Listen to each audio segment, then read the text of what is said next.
بھائی. سوال یہ ہے کہ اگر اہل شیعہ کے ہاں فوتگی ہوتی ہے، اہل سنت کا قاری صاحب نماز جنازہ پڑھانے کے لیے جاتے ہیں، اس میں اہل شیعہ کے بھی لوگ شامل ہوں گے اور اہل سنت کے بھی، ہے کہ جنازہ پڑھنے سے نکاح ٹوٹ جاتا ہے قاری صاحب کا یا پڑھنے والوں کا پیچھے جو پڑھ رہے ہوتے ہیں؟ اچھا، آپ کے توسط سے ہم ایک کا سوال اور کریں گے کہ ہوتا ہے تو یہ ہے کہ مرد جنازہ پڑھ کے آتا ہے تو گھر والی نے کیا جرم کیا کہ اس کا گھر اجڑ جائے؟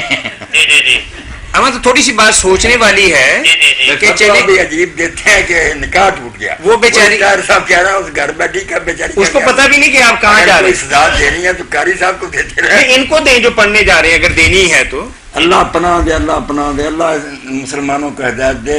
اہل تشیع کا جنازہ، اہل تسنن کا سب کو مل کر پڑھنا چاہیے. جو امام پڑھائے، شیعہ امام پڑھائے، سنی امام پڑھائے، سب کے پیچھے پڑھے. کوئی کسی کا نکاح نہیں ٹوٹتا. ظالموں نے مجھ کو ٹکڑے کر رکھا ہے. سب بھائی ہیں. اگر کچھ سمجھنے میں غلطیاں تو اللہ جانتا ہے کس نے بدجانتی سے وہ عقیدہ اختیار کیا یا ایمانداری سے اس بیچارے نے وہی سمجھا. اللہ کی رحمت بڑی ہے، اس کے رسول جو ہیں وہ کریم ہے علیہ الصلوۃ والسلام. اللہ رسول سے ہمیں توقع ہے انشاءاللہ سارے آپ کے زیر سایہ ہوں گے، جنت میں ہوں گے. یہ ناراضگیاں ختم ہو جائیں گی. ابھی مسجد میں مجھ سے ایک دوست پوچھ رہا تھا کہ میرے والدین بریلوی تھے، میں ان کے لیے دعائیں مفرد کروں. میں نے کہا ظالم توبہ کر، وہ کلمہ گو نہیں تھے، مسلمانوں کے قبرستان میں دفن نہیں ہوئے، جنازہ نہیں پڑھا. شرم کیا کرو. کیا ہو گیا کوئی بریلوی ہے یا دیوبندی ہے یا حدیث ہے شیعہ تو کلمہ پڑھتا جب جنازے میں سب جنازے میں شریک ہو جاتے ہیں، بعد میں دعا کو روتے رہتے ہیں. دعائیں بھی کرنی چاہیے. نہ کوئی حرج.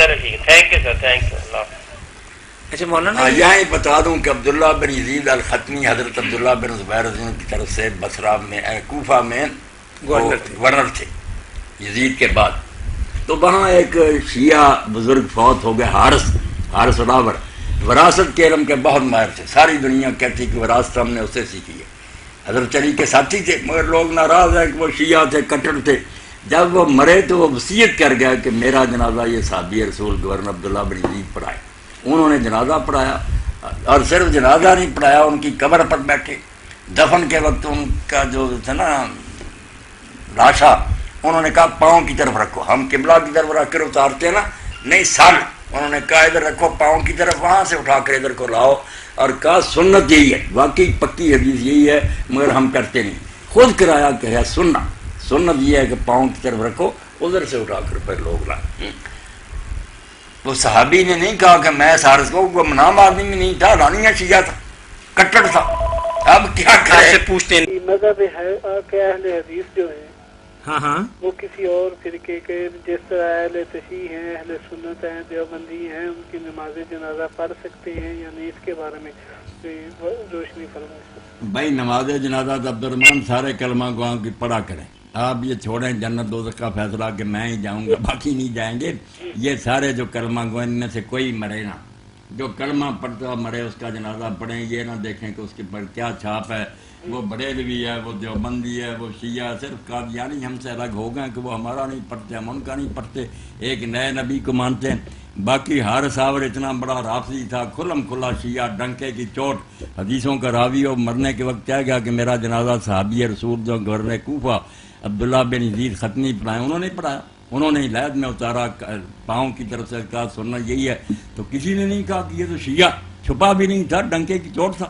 تو یہ باتیں غلط ہیں. کلمہ گو جو ہندوؤں سکھوں کو دینا کہ وہ دفن کرتے پھرے، وہ کہیں گے ہمارا کیا لگتا. اس لیے یہ فتنے نہ پیدا کریں. ہر کلمہ گو کی نماز جنازہ پڑھیں، بلکہ پڑھائیں، دعائیں کریں. آگے معاملہ اللہ سے ہے کہ وہ کس کو بخشا. یعنی وہ ہو سکتا کوئی اہل حدیث بھی پکڑے جائیں. یہ سارے کچھ جنت کے ٹھیکیدار، ان میں بھی کئی بد کردار ہیں، معاملات کے گندے ہیں. اللہ تو دیکھے گا کہ لوگ کیا کرتے ہیں. اس لیے آپ نہ دل کھلا کریں، سارے اہل اسلام سے محبت کریں، ہر مسجد میں نماز پڑھیں. کوئی نہ کہے کہ یہ بدعتی ہے، یہ مشرک، اس کے پیچھے نماز نہیں. وہ بدعت شرک کا جواب اللہ کو خود دیں گے. ہم نماز ان کے پیچھے پڑھیں گے. جیسے امام بخاری رحمۃ اللہ علیہ فرماتے ہیں کہ حضرت حسن بصری رحمۃ اللہ علیہ سے پوچھا گیا کہ ان بدعتیوں کے پیچھے نماز پڑھیں. عبدالرحمان صاحب اس وقت بدعت عمل کی بھی نہیں تھی کہ ختم درود کا مسئلہ تھا، یہ تو بہت معمولی ہے. وہ عقیدے کی بدعت تھی. کوئی شیعہ ہو گیا تھا، کوئی مرجئہ تھا، کوئی خارجی تھا.